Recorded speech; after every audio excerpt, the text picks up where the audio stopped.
Welcome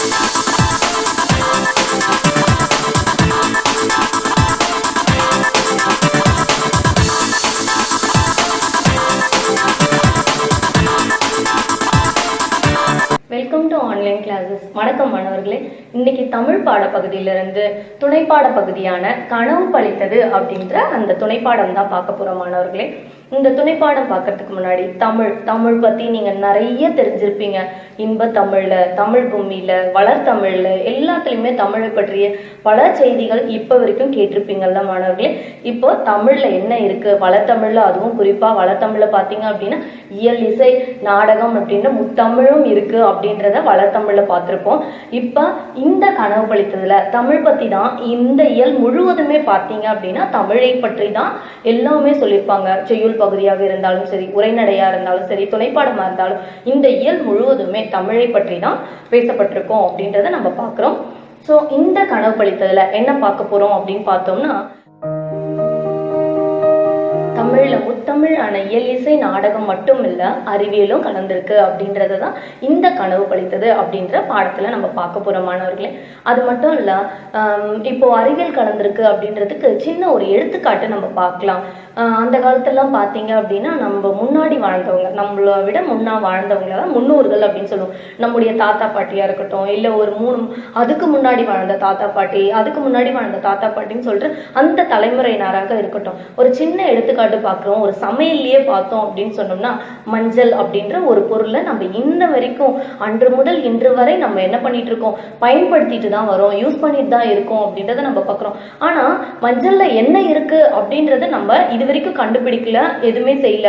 ஆனா அன்னையில இருந்து இன்னைக்கு வரைக்கும் தமிழர்களான நாம் என்ன பண்ணிட்டு இருக்கோம், இன்னைக்கு வரைக்கும் அந்த மஞ்சள்ன்ற ஒரு பொருளை நம்ம யூஸ் பண்ணிட்டு தான் இருக்கோம், பயன்படுத்திக்கிட்டு தான் வந்துட்டு இருக்கோம். ஆனா அறிவியல் வளர்ந்த பிறகுதான் இப்ப என்ன சொல்லியிருக்காங்க, மஞ்சள் அப்படின்ற ஒரு பொருள்ல கிருமி நாசினி, மஞ்சள்ன்றது ஒரு கிருமி நாசினியா பயன்படும். ஆனா அன்னைக்கு கூட பாத்தீங்க அப்படின்னு சொன்னோம்னா, அந்த காலத்துல கிருமி நாசினியா பயன்படும் அப்படின்லாம் நம்ம தாத்தா பாட்டி எல்லாம் சொன்னது கிடையாது. அடிப்பட்டு நம்ம வீட்டுக்குள்ள வந்தோம்னு வச்சுக்கோங்களேன், ஏதோ ஒரு காயப்பட்டு விளையாடி வீட்டுக்குள்ள வந்தோம் அப்படின்னு சொன்னோம்னா உடனே என்ன சொல்லுவாங்க, ஐயோ ரத்தம் வருதா, உடனே ஹாஸ்பிட்டல்லாம் போக மாட்டாங்க. அந்த டைம்ல எல்லாம் பாத்தீங்கன்னா என்ன செய்வாங்க, வீட்டுல இருக்க மஞ்சளை தான் இழைச்சி என்ன பண்ணுவாங்க, இந்த கையில எல்லாம் அப்ளை பண்ணி விடுவாங்க. மஞ்சள் வச்ச உடனே ஆறிடும் அப்படின்னு சொல்லுவாங்க. ஆனா அதோடைய மருத்துவத்தன்மைலாம் நமக்கு தெரியாது. எப்போ தெரிய வந்தது, அறிவியல் வளர்ந்த பிறகுதான். ஒரு 100 வருஷத்துக்கு முன்னாடி அறிவியல் வளர்ந்தது அப்படின்னு நம்ம வச்சுக்கிட்டோம்னா, இப்பதான் மஞ்சள் கிருமி நாசினியா பயன்படுது, நோய் எதிர்ப்பு சக்தியை கூட்டக்கூடியது அப்படின்ற பல கண்டுபிடிப்புகள்லாம் நம்ம கண்டுபிடிச்சு சொல்லிட்டு இருக்கோம் அப்படின்றத பாக்குறோம். ஆனா அன்னைக்கு வாழ்ந்த நம்ம முன்னோர்களே, நமக்கு முன்னாடி வாழ்ந்த 4 தலைமுறைக்கு முன்னாடி வாழ்ந்த நம்முடைய முன்னோர்களே பாத்தீங்க அப்படின்னா மஞ்சள்ன்ற ஒரு பொருளை இன்றளவும் பயன்படுத்திக்கிட்டு தான் வந்துட்டு இருக்கோம். அப்படின்ற மஞ்சள் மட்டும் சொல்ல முடியாது, இப்ப இருக்கக்கூடிய இஞ்சி, திப்பிலி, மிளகு, அந்த மாதிரி சொல்லக்கூடிய எவ்வளவு மருத்துவ குணங்கள் நிறைந்த பல பொருட்கள் இதுக்கு ஆதாரமா நம்ம சொல்லலாம். தமிழ்ல என்ன கலந்திருக்குன்னு சொல்றோம், அதுவும் தமிழர்களான நம்மிடையே அதிகமா என்ன கலந்திருக்கு அப்படின்னு பாக்குறோம். இயல், இசை, நாடகம் முத்தமிழ் மட்டும் கலந்தில்ல, அறிவியலும் கலந்திருக்கு அப்படின்றதுதான் இந்த கனவு பழித்தது அப்படின்ற இந்த துணைப்பாடத்துல நம்ம பார்க்க போறோம் ஸ்டூடெண்ட்ஸ். இன்னைக்கு அந்த கனவு பழித்ததுல என்ன பார்க்கலாம் அப்படின்றத பாருங்க. இதுல என்ன பண்ண போறாங்கன்னு பாருங்க. கனவு பழித்ததுல உங்களை போல 6ஆம் வகுப்பு படிக்கக்கூடிய ஒரு மாணவி தான் என்ன பண்றாங்க, தன்னுடைய அத்தை கிட்ட என்ன பண்றாங்க, லெட்டரா கேக்குறாங்க. லெட்டர்ல கடிதம் மூலமா அவங்க கிட்ட கேக்குறாங்க, அத்தை நான் என்ன பண்றேன், நான் நல்லா இருக்கேன். அவங்களுடைய குறிக்கோளை என்ன பார்த்தீங்க அப்படின்னு சொன்னா, லட்சியமே அவங்களுக்கு சயின்டிஸ்ட் ஆகணும் அப்படின்றது தான் அவங்களுடைய லட்சியம். அதை கடிதம் மூலமா தன்னுடைய அத்தையான நறுமுகை அப்படின்றவங்க கிட்ட கேக்குறாங்க. என்ன கேக்குறாங்க அப்படின்றத பாருங்க மாணவர்களே. இடம் மதுரை. அன்புள்ள அத்தைக்கு வணக்கம். நான் நலம், நீங்கள் நலமா? என் பள்ளி பருவ கனவு நனவாகி விட்டது. ஆம் அத்தை, இளம் அறிவியல் ஆய்வாளர் பணிக்கு நான் தெரிவு செய்யப்பட்டிருக்கிறேன். நாளை காலை சதீஷ் தவான் விண்வெளி ஆய்வு நிறுவனத்தில் பணியில் சேர வேண்டும். இந்த மகிழ்ச்சியான நேரத்தில் உங்களை நான் நினைத்துக் கொள்கிறேன். நான் 6ஆம் வகுப்பு படித்த போது உங்களுக்கு ஒரு கடிதம் எழுதினேனே, நினைவிருக்கிறதா? எவ்வளோ அழகா உங்களை போல 6ஆம் வகுப்பு படிக்கக்கூடிய ஒரு மாணவி தான் என்ன பண்றாங்க, நாளைக்கு நான் என்ன பண்ணணும், அவங்க அத்தை கிட்ட சொல்றாங்க, நான் நல்லா இருக்கேன் அத்தை, நீங்க நல்லா இருக்கீங்களா, நான் நாளைக்கு என்ன பண்ணணும், இளம் அறிவியல் ஆய்வாளராக. இளம் அறிவியல் ஆய்வாளர் அப்படின்னு பாத்தீங்கன்னா ஜூனியர் சயின்டிஸ்ட் அப்படின்ற ஒரு பதவி தான். அந்த பதவியில நான் என்ன பண்ணணும், நான் வந்து வேலையில சேர போறேன். அதுவும் எங்க சதீஷ் தவான் அப்படின்னு சொல்லக்கூடிய ஒரு ஸ்பேஸ் சென்டர், விண்வெளி நிறுவனத்துல ஸ்பேஸ் சென்டர்ல நான் வேலைக்கு போகணும் அத்தை. நான் வந்து சின்ன வயசுல ஒரு 6ஆம் வகுப்பு படிக்கும் போது நான் உங்ககிட்ட ஒரு கடிதம் எழுதினேனே, அது உங்களுக்கு ஞாபகம் இருக்கா அத்தை அப்படின்ட்டு தன்னுடைய அத்தை கிட்ட யார் கேட்கிறா, அவங்களே போன்ற ஒரு 6ஆம் வகுப்பு படிக்கக்கூடிய ஒரு மாணவி தான் கேட்கிறாங்க. இங்க பாருங்க, அவங்க அந்த 6ஆம் வகுப்பு படிக்கும் போது எழுதின கடிதம் தான் இங்க இருக்கு. அதை கொஞ்சம் பாருங்க மாணவர்களே. அன்புள்ள அத்தை, நான் நலம், நீங்கள் நலமா? வருங்காலத்தில் உங்களைப் போல அறிவியல் துறையில் பணியாற்ற வேண்டும் என்பது என் விருப்பம். நான் அரசு பள்ளியில் தமிழ் வழியில் படிக்கின்றேன். அது உங்களுக்கும் தெரியும். தமிழில் படித்து அறிவியல் அறிஞர் ஆக முடியாது என்று பலரும் கூறுகிறார்கள். என்னால் சாதிக்க முடியாதா? தமிழில் படித்தால் என் கனவு நிறைவேறுமா?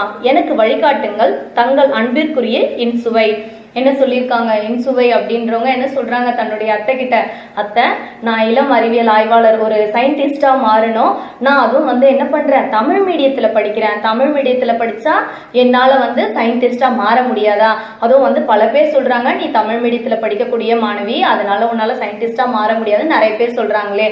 நான் தமிழ் மீடியத்துல படிச்சா மாற முடியாதா? நீங்க சொல்லுங்க, எனக்கு ஒரு வழியை காட்டுங்க அப்படின்னு சொல்லி அந்த கடிதத்துல அவங்க இன்சுவை அப்படின்ற ஒரு மாணவி தான் யார்கிட்ட, தன்னுடைய அத்தை கிட்ட கேட்கிறாங்க.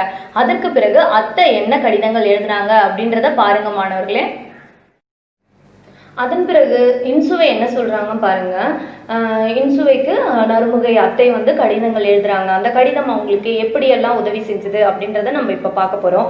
அதன் பிறகு நீங்கள் எனக்கு தொடர்ந்து பல கடிதங்கள் எழுதினீர்கள். செய்திகள் பலவற்றை கூறி ஊக்கமளித்துக் கொண்டே இருந்தீர்கள். என் ஐயங்கள் எல்லாவற்றையும் தீர்த்து வைத்தீர்கள். என் கனவுகளுக்கு ஊரமூட்டியவை உங்களின் கடிதங்களே. அக்கடிதங்களை அறிவு கருவூலங்களாக இன்றும் பாதுகாத்து வருகிறேன். என்னுடைய உயர்வுக்கு காரணமான அவற்றை மீண்டும் மீண்டும் படித்து பார்ப்பது வழக்கமாகி விட்டது. என்ன சொல்லியிருக்காங்க, அத்தை நீங்க எனக்கு தொடர்ந்து வந்து ஊக்கம் அளிக்கிற மாதிரி கடிதங்கள் எழுதிட்டே இருந்தீங்க. நீங்க எழுதின அந்த கடிதங்கள் தான் எனக்கு ரொம்ப வந்து உற்சாகத்தை கொடுத்தது, ஊக்கத்தை கொடுத்தது. நான் இன்னைக்கு சயின்டிஸ்டா மாறியிருக்கேன் அப்படின்னு சொன்னா உங்களுடைய கடிதங்கள் தான் எனக்கு அதுக்கு என்ன பண்ணுச்சு, உறுதுணையாக இருந்தது அப்படின்னு சொல்லி அத்தை கிட்ட யார் சொல்றா, இன்சுவை சொல்றாங்க. அப்படி அத்தை கடிதங்கள்ல என்ன குறிப்பிட்டு இருந்தாங்க அப்படின்ற செய்திகளை இதுக்கப்புறம் பாருங்க மாணவர்களே. அதுக்கப்புறமா அத்தை நறுமுகை என்ன பண்றாங்க, இன்சுவைக்கு பல கடிதங்கள் எழுதுறாங்க. அந்த கடிதத்துல என்ன குறிப்பிட்டிருக்காங்க, இங்க இருக்க கடிதம் பாத்தீங்க அப்படின்னு சொன்னாலே உங்களுக்கு தெரியும். அந்த கடிதம் பாருங்க, என்ன சொல்றாங்க அப்படின்றத பாருங்க. அன்புள்ள இன்சுவை, நான் இங்கு நலமாக இருக்கின்றேன். உன் கடிதங்கள் கிடைத்தது. 6ஆம் வகுப்பிலேயே உன் எதிர்கால இலக்கினை நீ உருவாக்கி கொண்டு விட்டாய். மகிழ்ச்சி. தமிழில் படித்தால் சாதிக்க முடியாது என்பது தவறான எண்ணம். சாதனையாளர்கள் பலரும் தங்கள் தாய்மொழியில் படித்தவர்களே. சாதனைக்கு மொழி ஒரு தடையே இல்லை. நீண்ட நெடுங்காலமாக அறிவியல் சிந்தனைகளோடு விளங்கியவர்கள் தமிழர்கள். தமிழ் இலக்கியங்களில் அறிவியல் சிந்தனைகள் பல காணப்படுகின்றன.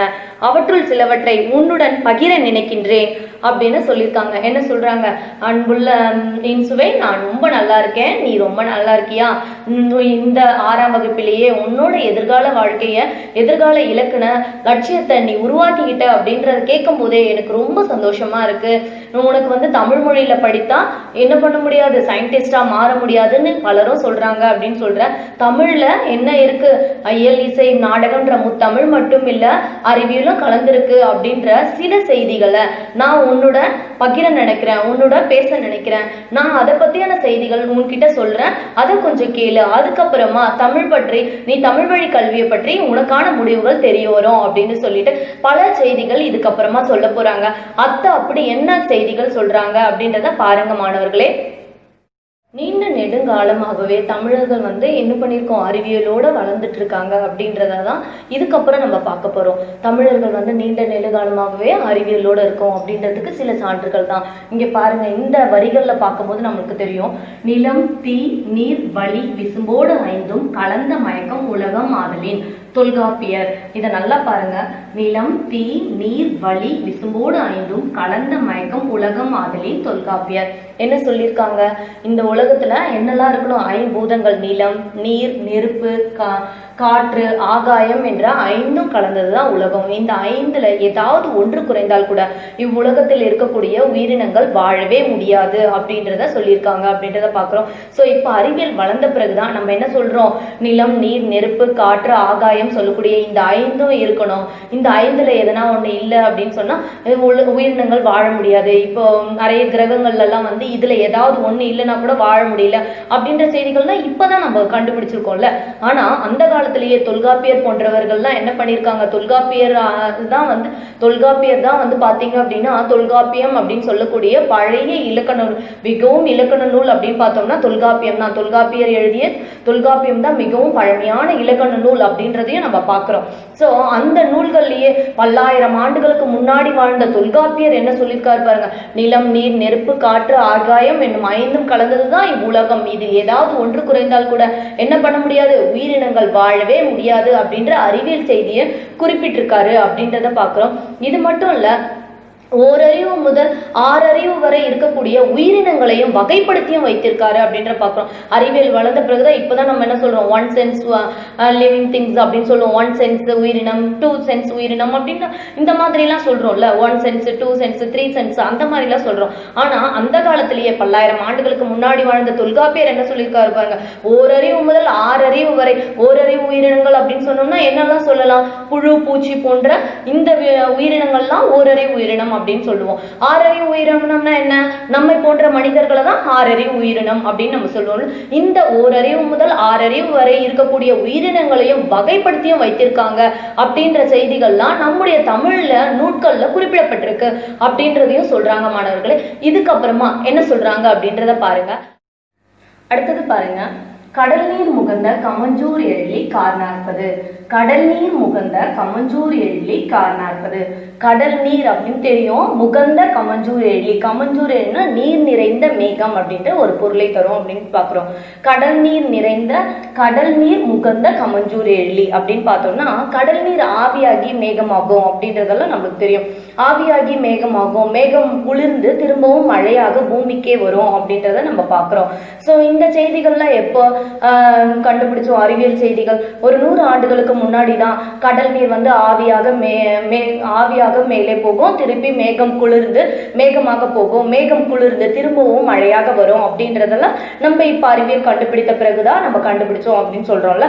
ஆனா இது தமிழ் நூட்கள்ல பல்லாயிரம் ஆண்டுகளுக்கு முன்னாடி எழுதப்பட்ட தமிழ் நூட்கள்லயே இதெல்லாம் குறிப்பிட்டிருக்காங்க அப்படின்றத பாக்குறோம். அந்த ஒரு வரிகள் தான் இங்க நம்ம பார்க்கிறது.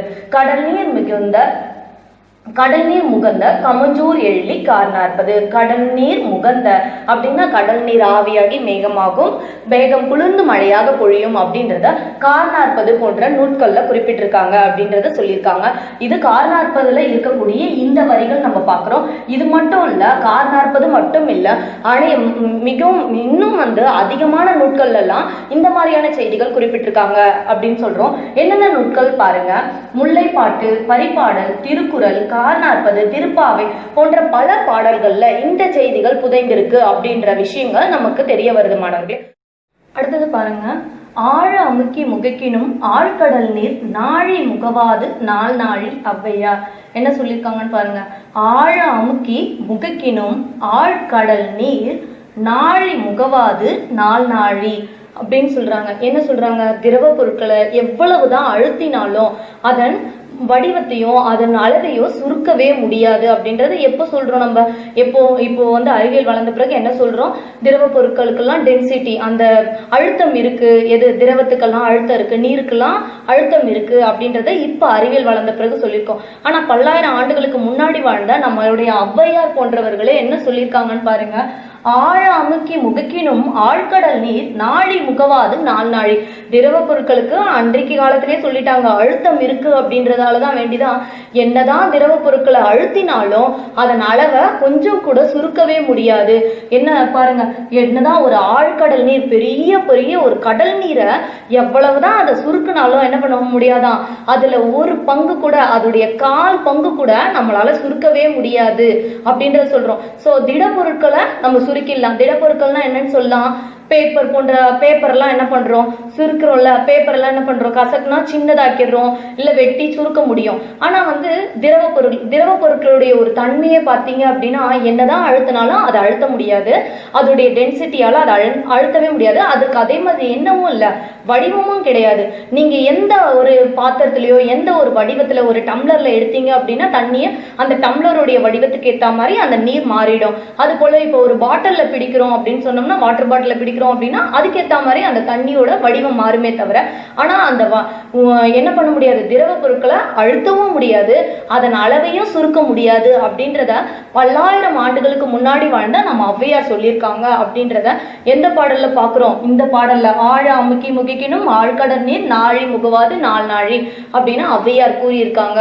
சோ தமிழோடவே வந்து என்ன வாழ்ந்திருக்கு, அறிவியலும் கலந்து வாழ்ந்திருக்கு அப்படின்றத இதுல பாக்குறோம் மாணவர்களே.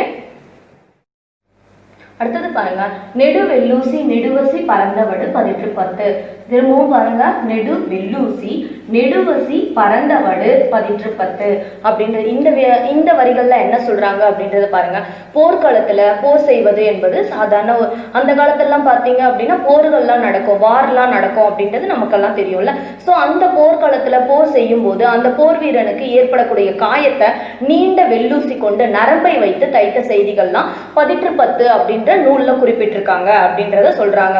இன்னைக்குதான் நமக்குலாம் அடிபட்டுடுச்சு, காயங்கள் ஏற்பட்டுடுச்சு அப்படின்னு சொன்னோம்னா உடனே என்ன பண்றோம், ஹாஸ்பிட்டல் போய் அறுவை சிகிச்சை, தையல் போன்றவையெல்லாம் வந்து செஞ்சுக்கிறோம் அப்படின்றத பாக்குறோம். ஆனா அன்னைக்கு காலத்துல போர்க்களத்துல ஒரு போர் வீரன் போர் செஞ்சு கொண்டு இருக்கும் போது மார்பிள, அதுவும் மார்பிள புண்படுவதுன்றது கண்டிப்பா போர் வீரனுக்கு மார்பிள புண்படும் அப்படின்றது நமக்கெல்லாம் தெரியும். அப்படி மார்பிள புண்பட்டுடுச்சு அப்படின்னு சொன்னா என்ன பண்ணுவாங்க அப்படின்னு சொன்னோம்னா, நீண்டமான நரம்பை கொண்டு, நீண்ட வெள்ளூசியை கொண்டு, நரம்புகளை கொண்டு என்ன பண்ணுவாங்களா, அந்த காயங்களை ஆற்றுவதற்காக, அந்த காயத்தை மாற்றுவதற்கு என்ன பண்ணுவாங்களா, தையல் போன்ற அறுவை சிகிச்சைகள்லாம் செய்வாங்க அப்படின்ற விஷயங்கள் எல்லாமே பாத்தீங்க அப்படின்னா 10 அப்படின்ற நூல்ல குறிப்பிட்டிருக்காங்க அப்படின்றத பாக்குறோம்.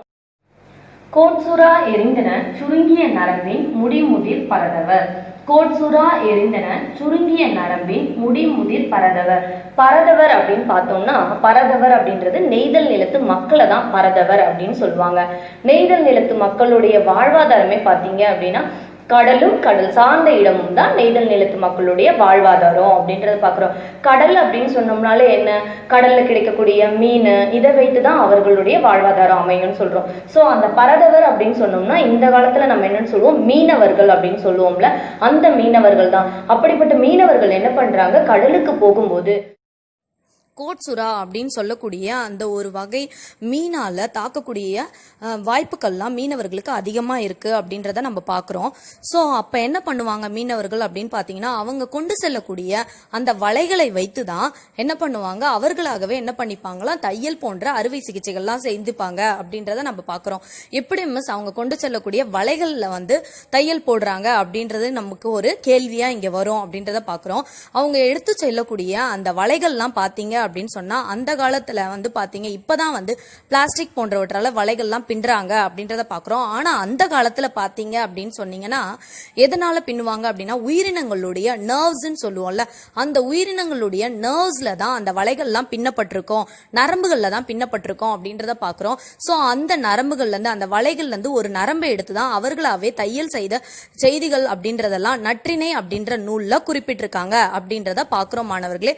இதுக்கு அடுத்தது என்ன சொல்றாங்க அப்படின்றத பாருங்க. அடுத்தது பாருங்க, திரையளவு போதான் சிறுபுல் நீர் நீண்ட பனையளவு காட்டும் திருவள்ளுவ மாலை. என்ன சொல்றாங்க பாருங்க, திரையளவு போதான் சிறுபுல் நீர் நீண்ட பனையளவு காட்டும் திருவள்ளுவ மாலை. தொலைவில் உள்ள ஒரு பொருளின் உருவத்தை அருகில் தோன்ற செய்ய முடியும் அப்படின்னு சொல்றது இன்னைக்கு அறிவியல் அறிஞரான கலீலியோ கருத்து அப்படின்றத பாக்குறோம். கலீலியோ அவர்கள் தான் என்ன பண்ணாங்க, தொலைவில் இருக்கக்கூடிய ஒரு பொருளின் உருவத்தை அருகில தோன்ற செய்ய முடியும் அப்படின்றத அறிவியல் வளர்ந்த பிறகு கலீலியோ அவர்கள் சொன்னாங்க அப்படின்றத பாக்குறோம். இந்த செய்தியை திருவள்ளுவ மாலை அப்படின்ற சொல்லக்கூடிய ஒரு நூல்ல என்ன சொல்லியிருக்காங்கன்னு பாருங்க. திணையளவு போதா சிறுபுல் நீர் நீண்ட பனையளவு காட்டும். எப்படி தொலைவில் இருக்கக்கூடிய ஒரு பொருளை அருகில் பார்க்குறோம். எது மூலமா பார்க்குறோம்? இன்னைக்கு இருக்கக்கூடிய பைனாக்குலர் வழியா என்ன பண்றோம்? தொலைவில் இருக்க பொருளை இன்னைக்கு பார்க்குறோம். ஆனா அன்னைக்கு காலத்துல எப்படி ஒரு தொலைவில் இருக்கக்கூடிய ஒரு பொருளை அருகில் பார்த்தாங்க அப்படின்றத பாருங்க.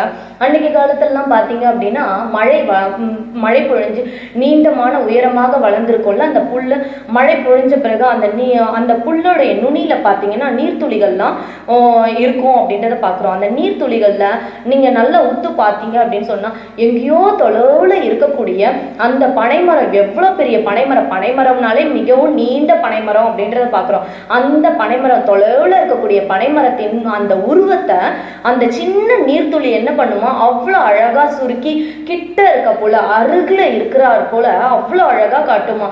இந்த செய்தி இப்பதான் நம்ம பார்க்குறோம் பைனாக்குலர் வழியா தொலைவில் இருக்க பொருளை அருகில பார்க்க முடியும்னு சொல்லிட்டு. ஆனா அன்னைக்கு காலத்திலேயே திருவள்ளுவர் மாலை எழுதிய கபிலர் எவ்வளவு அழகா சொல்லியிருக்காரு பாருங்க. எளவு போதா சிறுபொருள் நீர் நீண்ட பனையளவு காட்டும். சின்ன அந்த நீர்த்துளி தொலைவில் இருக்கக்கூடிய நீண்டு வளரக்கூடிய பனை மரத்துடைய உருவத்தை அவ்வளவு அழகா பிரதிபலிக்கும் அப்படின்னு சொல்றத இந்த படத்தின் மூலமா நீங்க பார்க்கலாம் மாணவர்களே. இதுக்கு ஒரு சின்ன எடுத்துக்காட்டு கூட சொல்லலாம். நம்ம துணிலாம் துவைக்கிறதுக்கு அம்மா துணி துவைக்கிறதுக்கு யூஸ் பண்ணுறாங்கல்ல, அந்த துணி, அந்த சோப்புலேருந்து வரக்கூடிய பபுள்ஸ் பார்த்துருக்கீங்களா? அந்த பபுள்ஸில் நீங்கள் நல்லா உத்து பார்த்தீங்கன்னு வச்சுக்கோங்களேன், நம்முடைய எவ்வளோ பெரிய உருவம், நம்ம அந்த உருவத்தை எவ்வளோ ஈஸியாக அந்த பபுள்ஸ் என்ன பண்ணோம், அவ்வளோ அழகாக காட்டும். நம்முடைய உருவத்தை சின்னதாக்கி கிட்ட இருக்க போல காட்டும். பார்த்துருக்கீங்களா? இது கூட ஒரு எடுத்துக்காட்டாக நம்ம பார்க்கலாமான அறிவியல் செய்திகள் பார்த்தீங்களா? நிலம் 5 வகையான 5 பூதங்கள் இருக்குது அறிவியலில் அப்படின்னு சொல்கிறோம். கடல் நீர் இருக்கு, கடல் நீர் ஆவியாகி மேகமாக குளிரும் அப்படின்னு சொல்லக்கூடிய எவ்வளவு அறிவியல் செய்திகள் தமிழ்ல புதைந்திருக்கு அப்படின்றதுக்கு இதெல்லாம் சான்றுகள் அப்படின்றத பாக்குறோம். இத்தனை விஷயங்களையும் இத்தனை செய்திகளையும் அத்தை நறுமுகை யார்கிட்ட சொல்லிட்டு இருக்காங்க? இவ்வளவு நேரமா இன்சுவை கிட்ட சொல்லிட்டு இருக்காங்க அப்படின்றத பாக்குறோம். இது மட்டும் இல்ல, தமிழராலும் எந்த துறையிலும் சாதிக்க முடியும். இன்சுவைக்கு அத்தை சொல்லக்கூடிய கருத்து என்ன, அடுத்ததா அவங்க என்ன சொல்லியிருக்காங்க அப்படின்றத பாருங்க. தற்காலத்துல அறிவியல் துறையில் மட்டுமின்றி அனைத்து துறைகளிலும் தமிழர்கள் கோலுச்சி கால் பதித்து தடம் பதித்து வெற்றி கொண்டு வருகிறார்கள் அப்படின்றத அத்தை நறுமுகை இன்சுவை கிட்ட அவ்வளோ அழகா சொல்லிட்டு இருக்காங்க. தமிழர்கள் அறிவியல் துறையில மட்டும் இல்ல, அனைத்து துறைகளிலும் சாதனை படைத்து கொண்டுதான் வருகிறார்கள். நீ இதுக்கப்புறம் என்ன பண்ணும், அறிவியல் அறிஞராக மாற வேண்டும் அப்படின்னு சொன்னா சாதனையாளர்கள் பற்றி நீ அதிகமான செய்திகளை நூலகத்துக்கு சென்று கற்றுக்கொள் அப்படின்னு சொல்லிட்டு பல செய்திகளை கடிதங்கள் வழியாக இன்சுவைக்கு கூறியிருக்காங்க. இந்த பாடத்துல நம்ம என்ன பார்க்கிறோம் அப்படின்னு சொன்னோம்னா, இன்சுவைக்கு மட்டும் அத்தை சொல்லல, உங்களை போன்ற மாணவர்களுக்கும் தான் இந்த கடிதம் பொருந்தும் அப்படின்றத பார்க்கிறோம். உங்களுடைய வாழ்க்கையை, எதிர்கால வாழ்க்கையை இந்த 6ஆம் வகுப்புலேயே நீங்க என்ன பண்ணணும், நம்ம அப்துல் கலாம் ஐயா அவர்கள் சொன்னது போல கனவு காணுங்கள், அதை நோக்கி பயணம் செய்யுங்கள் அப்படின்னு சொன்னார்ல. அது போல நீங்களும் என்ன பண்ணணும், உங்களுடைய எதிர்கால வாழ்க்கையை பத்தி நீங்களும் கனவு காணணும். அதை நோக்கி நீங்களும் என்ன பண்ணணும், பயணம் செய்யணும். அது போல பயணம் செய்தவங்க தான் இன்சுவை. அவங்க எப்படி 6ஆம் வகுப்புலேயே தன்னுடைய எதிர்கால வாழ்க்கையை நிர்ணயித்து கொண்டு இன்றைக்கு என்ன பண்றாங்க, இன்சுவை அறிவியல் அறிஞரா, ஜூனியர் சயின்டிஸ்டா, இந்த சதீஷ் தவான் சொல்லக்கூடிய விண்வெளி ஆய்வு நிறுவனத்துல நான் பணியில சேர போறேன்னு சொல்லிட்டு தன்னுடைய அத்தை கிட்ட எப்படி சொல்றாங்களோ அது போல நீங்களும் என்ன பண்ணணும் மாணவர்களே, உங்களோட எதிர்கால வாழ்க்கைய இலக்க நீங்க நிர்ணயம் பண்ணிக்கணும் அப்படின்றதுதான் இந்த கனவு பழித்தது அப்படின்ற லெசன்ல நம்ம பாக்குறோம். இந்த துணைப்பாடத்துல பாக்குறோம் மாணவர்களே. உங்களுக்கெல்லாம் இந்த லெசன் ரொம்ப பிடிச்சிருக்கும் இந்த துணைப்பாடம் அப்படின்னு நான் நினைக்கிறேன். அது மட்டும் இல்ல, தெரிஞ்சு கொள்வோம் அப்படின்ற சில விஷயங்களை பாருங்க, தெரிந்து கொள்வோம்ல பாருங்க. தமிழ் வழியில படித்து சாதனையாளர்களாக மாறினவர்கள் எல்லாம் பார்க்க போறோம். இப்ப தமிழ் வழியில படித்து சாதனையாளராக மாறினவர் யார் அப்படின்றத பாருங்க. மேனாள் குடியரசுத் தலைவர் மேதகு அப்துல் கலாம் அவர்களும், இஸ்ரோ அறிவியல் அறிஞர் மயில்சாமி அண்ணாதுரை அவர்களும், இஸ்ரோவின் தலைவர் சிவன் அவர்களுமே தமிழ் வழியில படித்து இன்று சயின்டிஸ்டா மாறி இருக்காங்க அப்படின்றத பாக்குறோம். நம்முடைய அப்துல் கலாம் ஐயா அவர்கள் கூட பாத்தீங்க அப்படின்னு சொன்னா, மேனகு குடியரசுத் தலைவரான அப்துல் கலாம் ஐயா சாதனையாளர் கூட பாத்தீங்க, சயின்டிஸ்ட், அவர் கூட தமிழ் வழியில படிச்ச ஒரு அறிவியல் அறிஞர் அப்படின்றத நம்ம தெரிஞ்சுக்கிறோம் மாணவர்களே. அவரை பற்றி நீங்க அதிகமா சொல்லணும் அப்படின்ற அவசியமே இல்ல மிஸ்ஸுக்கு, ஏன்னா உங்களுக்கே நிறைய தெரியும் அவரை பற்றி. அவர் ஒரு சயின்டிஸ்டும் கூட, அது மட்டும் இல்ல குடியரசுத் தலைவராகவும் இருந்திருக்காரு அப்படின்றது அவருடைய பல கண்டுபிடிப்புகள், அக்னி, பிருத்திவி போன்ற ஏவுகணை கண்டுபிடிப்புகள்லாம் உங்களுக்கு தெரியும். அவரை பற்றிய ஒரு சின்ன செய்தி கொண்ட ஒரு பாடலை கேட்டுட்டு வாங்க, அதுக்கப்புறமா நம்ம ரீகேப் பார்க்கலாம் மாணவர்களே.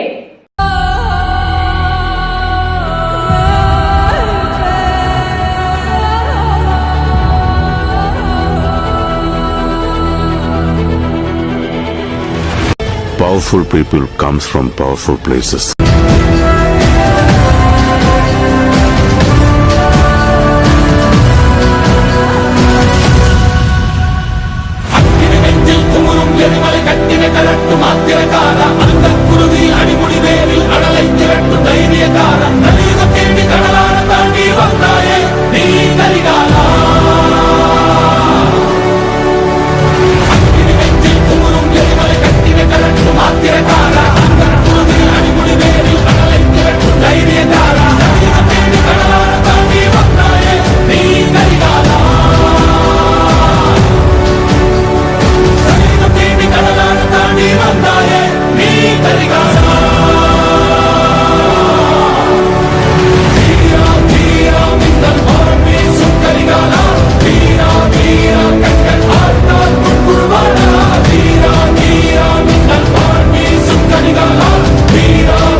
மனதில் விதைத்த வார்த்தை நினைவிருக்கும், மண்ணில் எங்கும் முற்கள் நிறைந்திருக்கும்.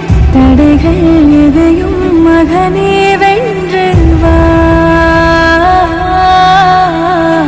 தலையே நிமிர்ந்து பகையை கொன்று வா. வீரா வீரா மின்னல் வாழ் வீசும் கரிகாலா, வீரா வீரா கண்கள் ஆழ்த்தாக்கும் குருவாலா. வீரா வீரா மின்னல் வாழ் வீசும் கரிகாலா, வீரா வீரா கண்கள் ஆழ்த்தாக்கும் குருவாலா. அப்துல் கலாம் ஐயா அவர்களுடைய பாடல் கேட்டீங்களா? பிடிச்சிருந்ததுங்களா? இப்போ நம்ம ரீகேப் பார்க்கலாம் பாருங்க மாணவர்களே. முதல்ல இருந்து என்ன பார்த்தோம் அப்படின்றத பாருங்க. தமிழ் கனவு பழித்தது அப்படின்ற துணைப்பாடத்துக்குள்ள போறதுக்கு முன்னாடி என்ன பார்த்தோம்? தமிழ்ல இயல் இசை நாடகமான முத்தமிழ் மட்டும் இல்ல, அறிவியலும் கலந்திருக்கு அப்படின்றதுக்கு சில எடுத்துக்காட்டுகளோட மிஸ் சொன்ன மஞ்சள் போன்ற பொருட்கள்ல எடுத்துக்காட்டுகளோட உங்களுக்கு சொல்லியிருந்தேன் அப்படின்றத நம்ம பார்க்குறோம். அதுக்கு அடுத்தது என்ன சொல்லியிருந்தாங்க? இன்சுவை அப்படின்னு சொல்லக்கூடிய உங்களை போல 6ஆம் வகுப்பு படிக்கக்கூடிய ஒரு மாணவி தன்னுடைய அத்தை கிட்ட என்ன கேட்டிருந்தாங்க? அத்தை, நான் நாளைக்கு என்ன பண்ண போறேன்? சதீஷ் தவான் சொல்லக்கூடிய விண்வெளி ஆய்வு நிறுவனத்துல பணியில சேர போறேன். அதுவும் என்னவா, ஜூனியர் சயின்டிஸ்டா, இளம் அறிவியல் ஆய்வாளராக நான் பணியில சேர போறேன் அப்படின்னு சொல்லியிருந்தாங்க. அது மட்டும் இல்ல, நான் 6ஆம் வகுப்புல உங்ககிட்ட ஒரு கடிதம் எழுதினேனே, அது உங்களுக்கு நினைவு இருக்குதா அப்படின்னும் கேட்டிருந்தாங்க. அப்படி அந்த கடிதத்துல அவங்க என்ன கேட்டிருந்தாங்க? இன்சுவை, தமிழ் வழி கல்வியில படிச்சோம், தமிழ் மீடியத்துல நான் படிச்சேன் அப்படின்னு சொன்னா என்னால ஒரு இளம் அறிவியல் ஆய்வாளராக ஒரு சயின்டிஸ்டா மாற முடியாதுன்னு சொல்றாங்களே, பலரும் சொல்றாங்க. ஸோ நான் தமிழ் மீடியத்துல படிச்சேன், தமிழ் வழி கல்வியில படிச்சேன் அப்படின்னு சொன்னா என்னால ஒரு இளம் அறிவியல் ஆய்வாளராக மாற முடியாதா அப்படின்னுட்டு தன்னுடைய அத்தையான நறுமுகை கிட்ட கேட்டிருந்தாங்க அப்படின்ற செய்திகள்லாம் பார்க்குறோம். அதற்கு அத்தை என்ன சொல்லியிருந்தாங்க அப்படின்றதையும் நம்ம பார்த்தோம்ல. நீண்ட நெடுங்காலமாக தமிழர்கள் அறிவியலோடு வாழ்ந்து கொண்டிருக்கிறார்கள் அப்படின்றதுக்கு பல சான்றுகள் நம்முடைய நறுமுகை அப்படின்னு சொல்லக்கூடியவங்க சொல்லியிருந்தாங்க அப்படின்றத பார்க்குறோம். அப்படி என்ன செய்திகள்லாம் சொல்லியிருந்தாங்க? முதல் செய்தியை பாருங்க. நிலம், நீர், நெருப்பு, காற்று, ஆகாயம். நிலம், நீர், நெருப்பு, காற்று, ஆகாயம் என்னும் 5ம் கலந்ததுதான் இவ்வுலகம்.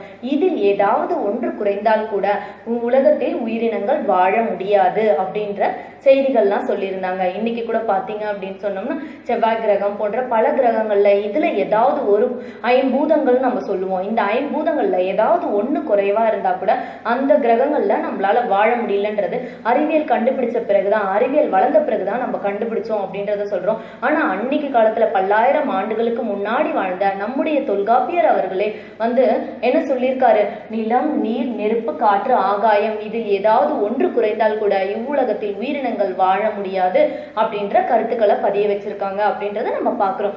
இது மட்டும் இல்ல, ஓரறிவு முதல் 6 அறிவு வரை இருக்கக்கூடிய உயிரினங்களை வகைப்படுத்தியும் வைத்திருக்காங்க அப்படின்றத பார்க்கிறோம். 1 சென்ஸ் 2 சென்ஸ் சொல்லக்கூடிய ஓரறிவு உயிரினம் அப்படின்னா புழு, பூச்சி போன்றவற்றையும், 6 அறிவு உயிரினம் அப்படின்னு சொன்னா நம்மை போன்ற மனிதர்கள் போன்ற உயிரினங்கள் அப்படின்னு சொல்றோம்ல, மனிதர்கள் போன்றவர்களை தான் 6 அறிவு உயிரினம் அப்படின்னு சொல்லப்படுறோம். இந்த மாதிரி ஓரறிவு முதல் 6 அறிவு வரை உயிரினங்களை வகைப்படுத்தியும் வைத்திருக்காங்க அப்படின்றதையும் நம்ம பார்க்கிறோம். அதுக்கடுத்த செய்தி என்ன பார்த்தோம் பாருங்க, கடல் நீர் ஆவியாகும் அப்படின்றத பார்க்கிறோம். கடல் நீர் ஆவியாகி மழையாக பொழியும், மேகம் குளிர்ந்து திரும்பவும் பூமிக்கே மழையாக வரும் அப்படின்ற செய்திகள்லாம் நம்ம பார்த்தோம்ல.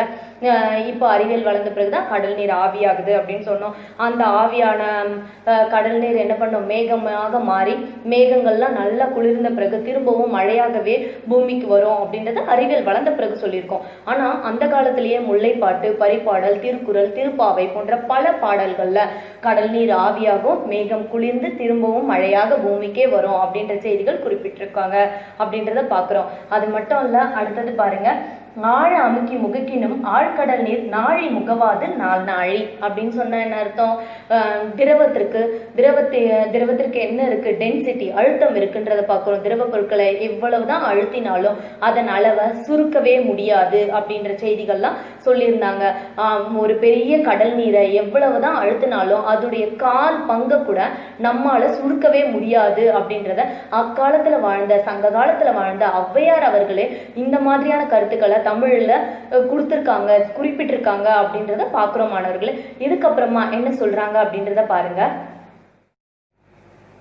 போர்க்களத்துல மார்பில் புண்படுவது வழக்கம் அப்படின்றத பார்க்குறோம். போர்க்களத்துல மார்பில் புண்படுறது, வீரர்கள் அன்னைக்கு காலத்துல போர்க்களத்துல என்ன பண்ணுவாங்க, போர் வீரர்களுக்கெல்லாம் மார்பில் புண்படுறதுன்றது ஒரு சாதாரண விஷயமா அன்னைக்கு காலத்துல பார்த்துருப்போம். அன்னைக்கு அப்படி இருக்கும்போது என்ன பண்ணுவாங்க அப்படின்னு பார்த்தீங்கன்னா, அங்க பெரிய நீண்ட நெடு வெள்ளூசி கொண்டு, வெள்ளூசி அப்படின்னு சொன்னோம்னா அந்த நரம்பு, நீண்டமான ஒரு நரம்பு, அந்த வெள்ளையா இருக்கும்ல, அந்த நரம்புகளை கொண்டு போன்ற தையல் போட்டுக்கிட்டாங்க அப்படின்ற அந்த அறுவை சிகிச்சை செய்து கொண்டாங்க அப்படின்ற செய்திகள்லாம் குறிப்பிட்டிருக்காங்க அப்படின்றத பாக்குறோம். அடுத்தது என்ன பாக்குறோம், கோட்சுரா மீன் சொல்லக்கூடிய மீனவர்கள் கடலுக்கு போயிட்டாங்கன்னா அங்க இருக்கக்கூடிய கோட்சுரா அப்படின்னு சொல்லக்கூடிய ஒரு மீன் வகையால என்ன பண்றது, காயங்கள் ஏற்படுறதுக்கான வாய்ப்புகள் அதிகமா இருக்கும்.